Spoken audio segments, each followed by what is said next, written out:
자, 우리 소율이 문답 14번째 시간입니다. 제목은 같이 읽어볼까요? 죄가 무엇인가? 우리 웨스트민스터, 우리 소율이 문답의 답을 한번 같이 읽어보십니다. 죄는 하나님의 법을 순종함에 부족한 것이나 혹 어기는 것이다. 잘 한번 생각해 보세요. 죄란 하나님의 법을 순종함에 부족한 것 또는 어기는 것을 죄라고 말합니다. 구약 성경에서 죄가 처음 나온 것을 우리가 지금 읽으신 본문 창세기 4장 7절에 구약에서 처음 죄라는 단어가 나왔습니다. 다시 한번 화면 보시고 말씀 읽어보실까요? 내가 선을 행하면 어찌 낯을 들지 못하겠느냐? 선을 행하지 아니하면 죄가 문에 엎드려 있느니라. 죄가 너를 원하나 너는 죄를 다스릴지니라. 자, 구약 성경 창세기 처음 나온 이 죄라는 것은 원어로 히브리어로는 하타트라고 합니다. 한번 따라 읽어보실까요? 하타트. 구약에 처음 말한 죄의 히브리 원어는 하타트인데 하타트의 의미는 참고 그림에 위에 있는 것처럼 빗나가다. 뭔가 빗나가고 상실하다. 세상이 말하는 죄와 더 다른 차원입니다. 하나님께서 원하시는 삶의 결이 있습니다. 믿습니까? 네. 여러분을 향한 하나님의 뜻이 있어요. 계획이 있습니다. 선한 주님의 뜻이 있습니다. 우리 주님은 선한 목자시고 여러분을 너무나 사랑하시기 때문에 여러분을 향한 선한 뜻이 있습니다. 지금 말씀에 기록되어 있는 거예요. 우리를 살리시려고. 그래서 자꾸 우리가 그것을 탈선하고 벗어나는 거. 이게 죄라는 거예요. 자, 우리 신약 성경에서도 죄가 처음 어디 나오냐면은 마태복음 1장 21절에 죄라는 단어가 신약에서는 처음 나오는데요. 같이 한번 읽어보십니다. 아들을 낳으리니 이름을 예수라 하라. 이는 그가 자기 백성을 그들의 죄에서 구원할 자이심이라 하니라. 자, 예수님의 이름의 뜻이 이 말씀에 나와 있죠. 자, 예수님 이름의 뜻이 무엇입니까? 그가 자기 백성을 그들의 죄에서 구원할 자. 따라서 예수 이름은 구원이란 뜻입니다. 그 죄에서 구원할 자. 자, 여기서 헬라어 죄, 이건 여러분 많이 들어봤을 거예요. 헬라어로 말하는 죄는 하마르티아, 똑같은 뜻입니다. 하마르티아는 관역을 맞추지 못하다, 위반하다, 하나님의 관역, 하나님의 의도에서 벗어나다. 자, 이런 뜻을 다시 한번 정리하면 소유문답 14번의 답을 같이 다시 한번 읽습니다. 죄는 하나님의 법을 순종함에 부족한 것이나 혹 어기는 것이다. 여러분, 죄의 본질을 좀 보기를 원합니다. 자, 그림으로 좀 표현했는데요. 저런 좀 사람 그림 모양은 제가 또 존경하는 김남준 목사님의 그 그림을 좀 인용을 했다는 거 밝혀드리고요. 저는 김남준 목사님을 잘 압니다. 저분은 저를 잘 모르겠지만 저는 저분을 잘 알고 신대원 다닐 때 제가 제 차 옆자리에 모신 적도 있고 우리 학교를 불러서 초청 강의 들었을 정도로 여러분 참고로 여러 유튜브 채널이 있지만 김남준 목사님 설교를 꼭 들어보시기 바랍니다. 김남준 목사님이 죄와 은혜에 대해서 한국에서 최고로 탁월하신 신학자이자 목사님이십니다. 저분은 목사님이자 신학자세요. 죄와 은혜에 대해서 저분보다 설교를 잘하시는 분은 없습니다. 여러분 그래서 메모하셨다가 유튜브 보실 때 김남준 목사, 죄 설교, 은혜 설교 꼭 여러분 들어보시길 추천을 해드리는데요. 자, 죄의 본질은 뭐냐면 하나님께 대한 인간의 모든 옳지 않은 태도가 다 죄입니다. 자, 죄가 뭐냐? 자, 여러분 왼쪽에 있는 그림처럼 사람이 죄에 빠지려면 어떻게 하면 죄에 빠질까요? 다시 질문합니다. 사람이 정말로 나 중심대로 살려면 어떻게 하면 될까요? 네? 잘 안 들립니다. 어떻게 하면 될까요? 다들 각자 대답 있으신 것 같은데 사람이 나 중심으로 살려면 가만히 있으면 됩니다. 가만히 있으면 돼요. 우리는 본능적으로 나 중심으로 생각하게 돼 있습니다. 이 세상이 나의 행복을 위해서 돌아가야 돼요. 이 별 그림이 뭐냐면 이 우주라는 의미거든요. 우주의 중심이 자꾸만 내가 되려는 거. 이게 인간의 본성이고 저것이 죄의 본질이라는 것입니다. 자, 다른 신학자들의 죄에 대한 정의를 좀 보실까요? 여러분 잘 알고 있는 장 칼뱅, 우리 종교개혁자 칼빈의 죄에 대한 정의도 한번 눈 크게 뜨시고 읽어보십니다. 죄로 인한 영혼의 부패는 모든 부분에 침투하여 인간 총명은 눈멀매, 마음은 타락함에 복속된다. 죄가 이렇게 치명적인 것입니다. 자꾸 우리가 죄에 물들게 되면 눈은 멀어지게 되고 마음은 타락함에 복속된다 라는 죄에 대한 정의를 내렸고요. 또 존 오웬이 내린 죄의 정의를 읽어보십니다. 죄의 본질은 하나님에 대한 적의. 전도하다 보면 많은 사람들이 하나님에 대해서 적의를 갖고 있습니다. 교회 이야기, 예수님 이야기 꺼내지도 못하게 합니다. 대부분의 많은 사람들이, 특히 우리 공주 시민들, 제가 동네마다 만나보고 시청 여러 군데 다 관청을 다니면서 만나봐도 예수님 얘기하면 다 적의를 갖고 있어요. 예수에 대해서는 대부분 다 적의를 갖고 있습니다. 저게 죄의 본질이라는 거예요. 하나님에 대한 호의를 갖는 여러분들 주님이 축복하십니다. 하나님에 대한 호의가 믿음의 시작이에요. 자, 또 존 머레이는 뭐라고 말하냐면 죄는 단지 어떤 것의 부재가 아니라 적극적인 어떤 것이라고 말하고 있습니다. 여러분, 우리 인생을 살면서 사도 바울이 고백한 것처럼 여러분 심령 속에서는요, 성령의 법과 사망의 법이 공존함을 인정하셔야 돼요. 우리가 퍼펙트한 승리하기 위해서는 육신의 장막을 벗어야 됩니다. 그때까지 우리 안에 뭐가 있다고요? 생명의 법과 사망의 법이 공존하고 있기 때문에 우리가 경건하지 않으면 죄에 기울어지게 돼요. 그래서 나도 모르게 죄를 적극적으로 하고 있는 내 모습을 발견할 수도 있다는 거예요. 그리고 지금도 생존하시는 우리 그루뎀 신학자의 죄에 대한 정의를 읽어보실까요? 죄는 인간 행동과 태도 그리고 본성에 있어서 하나님의 도덕법에 부합하지 못하는 모든 것이라고 정의하고 있습니다. 참고하시기 바라고요. 그러면 신약 성경에서 말하는 죄가 무엇인가? 세상이 말하는 것보다 더 차원이 높은 정의를 살펴보기 원하는데요. 신약에서 말하고 있는 죄에 대해서 5가지 중에 첫 번째, 첫째는 읽어볼까요? 오페일레마, 빚진다는 뜻입니다. 우리가 죄를 지면 질수록 우리는 예수님께 빚을 지는 거예요. 자, 두 번째 정의는 아까 본 것처럼 하마르티아, 관역을 맞추지 못했다. 하나님께서 계획하신 정결한 삶이 있습니다. 하나님께서 여러분에게 복 주시기 위한 거룩한 삶이 있는데 자꾸 세상에 기웃기웃거리면서 오히려 관역을 벗어난 것. 이것이 죄라는 거지요. 자, 셋째. 뭐라고요? 뜻이? 파랍토마의 뜻이 뭐라고요? 미끄러진다. 고의로 죄를 진 사람은 우리 크리스찬 중에 많지는 않을 거지만 우리도 모르는 사이에 미끄러져서 실수로 죄를 범할 수도 있다라는 것입니다. 자, 네 번째. 같이 읽어볼까요? 파라바시스. 선을 넘어간다. 탈선. 우리가 점점 성령의 법에 기우는 것이 아니라 사망의 육체의 법에 기울이면은 나도 모르는 사이에 탈선할 수 있다. 다윗도 점점 결국에는 탈선의 길을 걷게 되었고, 솔로몬도 점점 탈선의 길을 걷게 되었고, 사울도 마찬가지죠. 여러분, 죄라는 것이 이게 점진성이 있다는 것을 주의하시기 바랍니다. 누구든지 한 번에 나 바람 펴야지, 그런 사람은 없답니다. 요즘 우리 사회 문제 아니겠어요? 문제? 사회 큰 문제, 불륜 때문에 가정이 깨지잖아요. 그런데 처음부터 나 불륜해야지, 그런 사람은 없다라는 거예요. 저 사람이 좀 끌린다. 그냥 차 한 잔 마시자. 밥 한 번 먹자. 이것이 깊어지면 점점 깊어져서 늪에 빠져버리게 되는 것처럼 여러분, 죄의 습성이 그렇다는 거예요. 죄는 서서히 젖어드는 것입니다. 주의해야 돼요.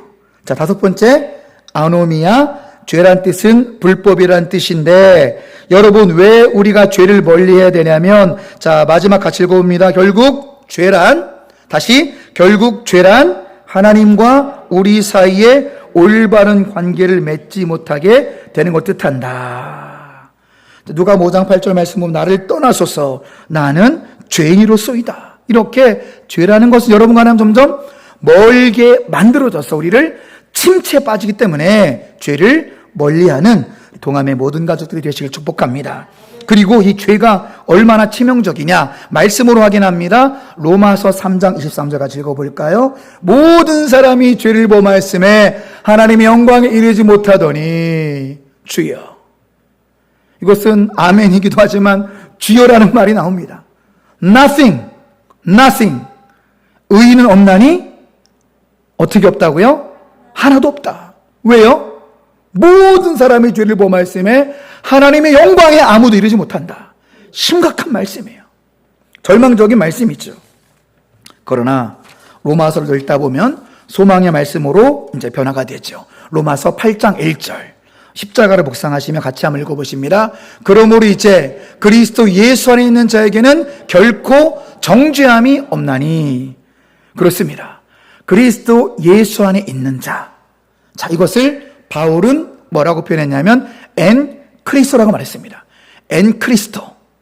살아있을 때도 그리스도와 연합한 우리 모두가 되시길 주님의 이름으로 축원합니다. 여러분, 천국의 개념을 우리가 보다 명확히 말씀드리면 누가 천국에 가냐면은, 자, 천국이 무슨 뜻입니까? 죽음 이후에 하나님과 연합하다는 뜻입니다. 자, 기억하세요. 천국이란 죽음 이후에 예수님과 연합하는 사람입니다. 그러면 질문 드려볼게요. 누가 죽음 이후에 예수님과 연합한 삶을 살까요? 살아있을 때 예수님과 연합한 자.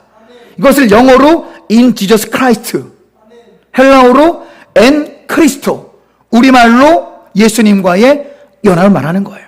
그러니까 지금의 우리의 모습이 중요하다는 사실입니다. 여러분의 지금의 모습이 예수님과 연합되시길 주님의 이름으로 축원합니다. 지금 나의 모습이 예수님과 연합된 모습이라면 우린 반드시 죽음 이후의 천국에 들어갈 수 있다는 거예요. 여러분, 이것이 그리스도 예수 안에 있는 자는 결코 정죄함이 없다라고 성경은 약속하고 있고요. 자, 그리고 요한복음 3장 16절, 전 세계적으로 가장 유명한 말씀입니다. 교회를 안 다니는 분도 알고 있는 가장 중요한 말씀, 요한복음 3장 16절 같이 읽어보실까요? 하나님이 세상을 이처럼 사랑하사 독생 줬으니 이는 그를 믿는 자마다 멸망하지 않고 영생을 얻게 하려 하심이라. 아멘. 하나님이 세상을 이처럼 사랑하사 독생자 예수 그리스도를 주셨는데 예수를 믿는 자마다 멸망하지 않고 영생을 반드시 얻을 것입니다. 여러분, 이제부터 더 중요합니다. 여기까지 여러분들 다 알고 있는 말씀드렸잖아요. 대부분 모르시는 분도 없었을 거예요.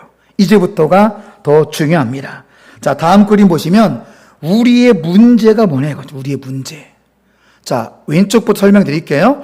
자, 왼쪽부터 우리가 불신 상태였다가 십자가에서 예수님이 하신 일을 믿으니 내 안에, 자, 빨간 하트 보세요. 빨간 하트. 죄인이었던 우리가 십자가에서 예수님이 하신 일을 믿고 예수를 영접하니 우리 안에 성령이 오셨어요. 믿습니까? 성령이 오셨어요. 그런데 큰 그림 보세요. 생명의 원리, 성령만 있습니까? 여전히 뭐가 있어요? 죄가 있다라는 거죠. 그러면 어떻게 사냐 이거죠, 우리가. 어떻게? 성령과 죄와 내 안에 공존하는데 오호라 나는 곤고한 자로다. 이 사망의 몸에서 누가 나를 건져내랴. 누구의 고백이죠? 바울의 고백이었잖아요. 위대한 대사도 바울이 그 정도인데 우리의 내면은 어느 정도라는 거죠. 우리의 내면은. 다음 그림 보실까요? 여러분, 저기 뭐죠? 썩은 당근이죠. 자, 여러분, 당근을 썩게 하려면 어떻게 하면 되죠? 내비두면 됩니다. 여러분, 냉장고에 한 2달 그냥 놔둬보세요, 그냥. 뭐, 당근뿐만 아니라 모든 음식을 썩게 하는 방법은 간단합니다. 그냥 두면 됩니다. 그냥 내비두면 돼요. 음식이 상하는 원리와 우리의 내면이 똑같음을 깨달으시기 바랍니다. 똑같은 거예요. 우리 내면도요, 그냥 내버려두면 됩니다. 적당히 그냥 일주일에 1시간 정도만 예배 드려주고 그냥 내비두면 됩니다. 그럼 자연스럽게 병들게 돼 있어요. 자, 다음 마지막 그림, 정말 중요한 그림인데요. 여러분, 가운데를 눈 크게 뜨고 보시기 바랍니다. 가운데 하트 색깔이 여러분 무슨 색깔이죠? 무슨 색깔이죠? 한쪽은 빨간색, 한쪽은 검은색. 이것이 누구의 마음이라고요? 우리의 마음. 우리가 곧 누구죠? 불신자의 신자예요. 신자예요. 저기 우리의 마음이라는 거예요. 신자의 마음이 딱 저 상태라는 거죠. 자, 전체 그림 보여주세요. 그래서 우리의 마음이 저러한데, 자, 우리가 자꾸 죄에 타협하고 죄에 젖어들면 불신자랑 거의 똑같이 떨어짐을 기억하셔야 돼요. 목사고 장로고 권사고 직분이 중요한 것이 아니라 자꾸 죄에 타협하면 불신자 이하로 떨어질 수 있어요. 자, 그리고 오른쪽은 어떤 모습이죠? 승리, 성령 충만, 할렐루야. 가슴에 까만 게 있어요, 없어요? 없죠. 성령으로 그냥 불타오르고 있죠. 성령으로 불타오르니까 죄가 틈탈 곳이 없는 것입니다. 사랑으로 승리하시고 말씀으로 승리하시고 거룩한 삶을 살아가시길 주님으로 축원합니다. 자꾸만 하나님께 가까이 나아가셔야 돼요. 그래서 예배가 중요한 것입니다. 자꾸 하나님 가까이 가야 오른쪽 성령 충만 승리의 삶을 살게 되는 것이고, 자꾸 교회를 멀리하고 예배를 멀리하는 그런 삶은 오히려 불신자 이하로 나락으로 떨어질 수 있다. 그리고 한 가지 질문. 목사님, 조금 전에 말씀 가운데 그리스도 예수 안에 있는 자는 결국 정죄함이 없다라고 말씀했는데, 그러면은 저렇게 왼쪽 그림이 되면은 지옥에 떨어지는 거예요? 그렇진 않습니다. 한 번 얻은 구원을 잃어버리진 않아요. 왜냐하면 아까 이 전 그림으로 좀 넘겨줘 보시겠어요, 선사님? 그 다음 그 전 그림, 자, 읽진 않았는데 조금 해가지고, 자, 저 말씀 보이세요, 여러분? 로마서 6장 14절. 자, 시력 좋으신 분들 위주로 같이 읽습니다. 시작. 죄가 너희를 주관하지 못하리니 이는 너희가 법 아래 있지 아니하고 은혜 아래 있음이라. 로마서 6장 14절 말씀. 아멘. 이 말씀이 무슨 말이냐면은 우리가 죄의 영향을 받을 수 있지만 죄가 우리를 장악할 수는 없습니다. 여기 소망이 있는 거예요. 누가 우리를 주관한다고요? 하나님의 은혜가. 하나님의 은혜가 우리를 주관하기 때문에 우리가 구원을 잃어버리진 않습니다. 죄는 우리에게 영향을 줄 수 있지만 우리가 죄에 장악되진 않아요. 우리 안에 그리스도 예수가 거하시기 때문에. 할렐루야. 우리 안에 성령의 불씨가 꺼지지 않기 때문에 우리가 지옥에 가지는 않습니다. 죄가 우리를 주관하지 못한다. 죄가 주관하지 못하고 우리는 은혜가 우리를 주관합니다. 그러면 자, 다시 이 아까 그림으로, 자, 마지막 그림으로 돌아와 보세요. 자, 이 마지막 그림 돌아와서 그러면 우리가 어떻게 사는 것이 지혜롭고 바르게 사는 것인가? 한 가지 제가 예화로 말씀드릴게요. 저것도 저 오른쪽 사진에 있는 김남준 목사님 직접 경험하신 건데요. 저분 굉장히 똑똑하신 분입니다. 우리나라 목사님 중에서 베스트셀러가 가장 많으신 분이에요. 저분이 보이스피싱을 당했을까요? 안 당했을까요? 당했으니까 물어보겠죠. 안 당했으면 제가 여쭤보지 않겠죠. 하루는 전화가 왔대요. 목사님, 캐나다에 집회 오셨을 때 제가 목사님 안내하고 수행했던 어떤 게 전사입니다. 기억나시죠? 그래, 기억나지. 근데 제가 이러이러한 이유로 어머님이 돌아가셔서 이렇게 한국에 오게 됐는데 자기네 고향이 섬이라서 시신을 섬으로 옮기려는데 급하게 오냐고. 내가 돈이 없다. 목사님, $1,000만 좀 보내주세요. 1,000불이면 얼마죠? 우리 돈으로? 한 120만 원 정도 되죠? 그래서 알았다. 그런 딱한 사정이면 어머니 장례라는데. 그래서 그 계좌번호로 그 120만 원 송금을 하셨대요. 그런데 은행에서 연락이 왔더랍니다. 지금 그 계좌는 보이스피싱 계좌로 이렇게 경찰에서 정지한 계좌라고. 그래서 이거는 찾아가지도 못하고 송금하지도 못하니 경찰서로 오십시오. 그랬대요. 그래서 가는 동안에 생각하기를 이 신실한 전도사님의 내용을 안 어떤 보이스피싱 일어나는 그런 범죄에 관해서 이거를 도용해서 그렇겠구나 하는 마음으로 갔더니 누가 거기 앉아 있었게요? 실제 캐나다 전사님 앉아 있는 거예요. 내용을 들어보니까 자꾸 죄인의 배 빠져서 도박도 하게 되고 이혼도 하게 되고 점점 타락의 늪에 빠져서 돈이 없으니까 이제 거짓말 사기까지 치는 거예요. 경찰들이 물어보더래요. 이 돈을 줄 건지 보내려면은 목사님이 사인을 하면은 그래도 돈이 간다고 합니다. 사정이 딱해서 사인을 해주고 보태 써라 그러고 돌아오셨다는 얘기를 들은 적이 있습니다. 여기서 우리 생각해 본 문제는 뭐냐면 그 캐나다에서 신실하게 섬기고 믿음으로 동역했던 그 전사의 모습이 가짜였을까요? 가짜가 아니라는 거죠. 가짜가 아니에요. 아마 그 전사님 그때의 모습은 신실한 전사의 모습으로 충성을 다하고 하나님이 동역했을 것입니다. 그런데 자꾸 우리가 죄에 하나를 타협하다 보면은 어느새 까만 마음이 우리를 더 많이 점령할 수 있다라는 거예요. 여러분, 이게 바로 죄와 은혜의 영향력이라는 거예요. 그래서 우리도 여러분 가만히 있으면 안 됩니다. 여러분 훈련 받으셔야 돼요.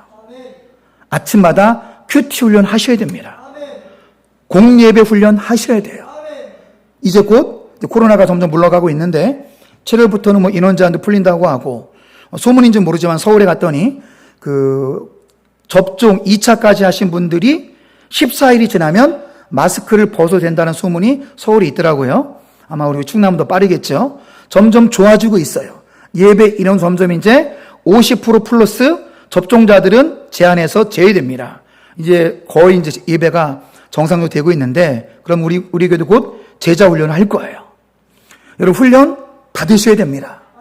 가만히 있으면 까만 마음이 우리의 마음을 점령하기 때문에 여러분 훈련하셔야 돼요. 그래서 또 하나 그러면 이렇게 흔들리는 우리들, 이렇게 불완전한 우리를 다스리시는 주님의 방법은 무엇일까요?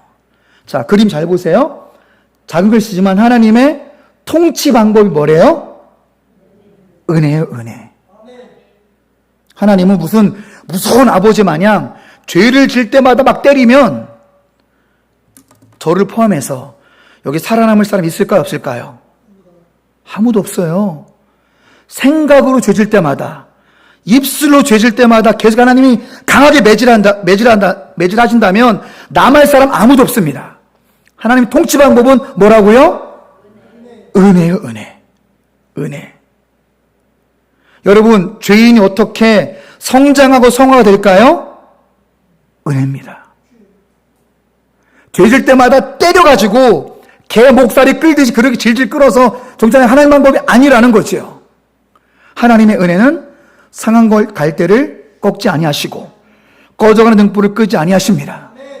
하나님의 은혜는 여러분이 죄에 또 넘어지고 또 넘어질 때마다 여러분에게 더 큰 은혜를 부어주심을 기억하시기 바랍니다. 하나님, 나 같은 죄인에게 웬 은혜입니까? 웬 은혜입니까? Amazing grace. Amazing grace. 더 큰 은혜를 주시고 더 황송하게 하시고 더 감격하게 하시고 나같이 형편없는 추악한 죄인인데 더 큰 은혜를 부어주시고 더 큰 축복을 부어주셔서 우리를 통치하시는 하나님 아버지 방법은 은혜임을 믿으시기 바랍니다. 그래서 은혜를 부어주셔서 오른쪽에 있는 성령 충만한 그리스도인, 승리의 그리스도인 우리를 빚어가심을 믿으시기 바랍니다. 그래서 여러분 우리에게 은혜를 받는 훈련이 필요하다는 거고요. 우리가 은혜를 받아야 됩니다. 은혜. 자, 마지막 장입니다.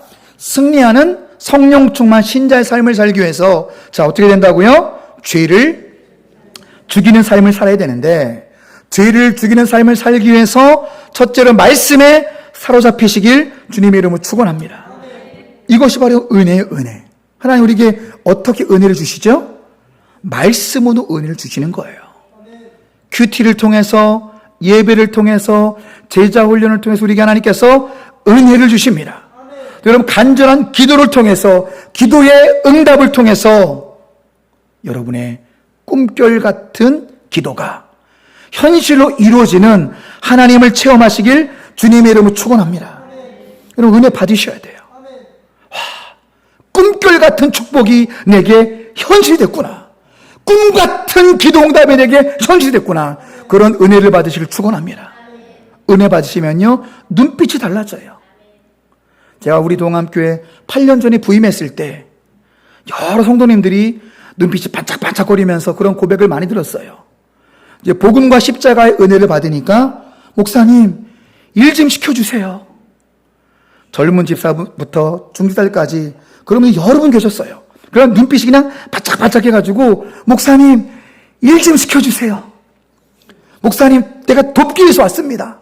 뭐 그런 분도 계셨고요. 제발 일 좀 시켜주세요. 은혜 받은 자의 심령 아니겠습니까? 은혜가 나를 변화시킵니다. 은혜가 나를 성장시킵니다. 은혜가 나를 자라게 하는 거예요. 은혜가 은혜를 받으시고 은혜를 체험을 하셔야 돼요. 그러면 성령 충만한 그리스도인, 승리하는 그리스도인이 되기 때문이지요. 그 은혜를 받으시기 위해서 우리는 훈련이 필요하다라는 것입니다. 두 번째, 성령에 사로잡히시기 바랍니다. 주님과 24시간 동행하셔야 돼요. 그러면 거룩을 유지할 수 있습니다. 자, 원리가 그렇습니다.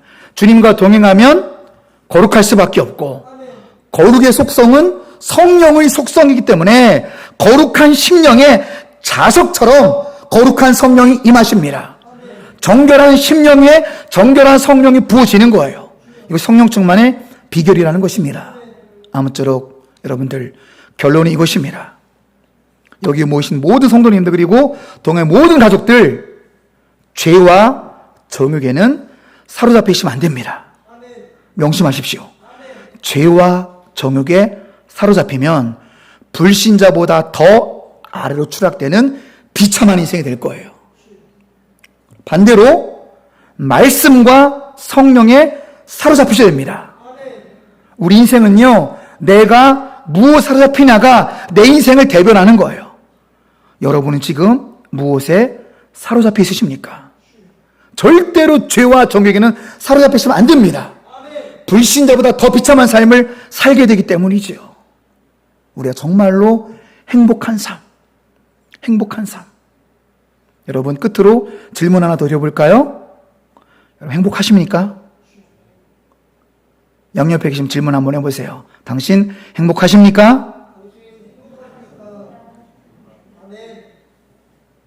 행복하신 분도 있고 그렇지 못한 분도 계시겠지만 기준을 제가 말씀드릴게요. 기준은 행복은 성화와 정비례합니다. 내가 불평불만이 많고 행복하지 않은 사람은 아직 성화가 그만큼 안 돼서 그런 거예요. 겸손한 사람은 잦은 분노가 없습니다. 교만한 사람에게는 잦은 분노가 있어요. 토마스 아켄피스가 한 말이고요. 같은 원리로 성화된 사람은 행복합니다. 성화된 사람은 감사합니다. 내 환경이 여러 가지로 안 좋아도 감사합니다. 감사합니다. 감사합니다. 성화된 사람은 형편이 안 좋아도 감사의 고백을 하게 되고, 그런 자족하는 삶을 살게 되니 성화될수록 행복한 거예요. 성화되지 않은 사람들은 자족할 줄 모릅니다. 계속 원망불평해요. 교회 다닌 지 30년이 넘어도. 미성숙의 결과입니다. 여러분, 성화되시기 바랍니다. 성화되셔야 돼요. 성화. 성화를 다른 말로 성결이라고 하는 것입니다. 성화. 여러분이 깊은 성화가 되심으로 말미암아 어떤 환경에도 행복을 잃지 않는 그런 참된 그리스도인 삶을 살아가시길 주님의 이름으로 축원합니다. 정말로 한 번밖에 없는 소중한 인생, 죄와 정욕에 사로잡히지 마시고요. 하루를 살아도 말씀과 성령에 사로잡힌 그런 행복한 인생이 되시길 주님의 이름으로 축원합니다. 기도하겠습니다.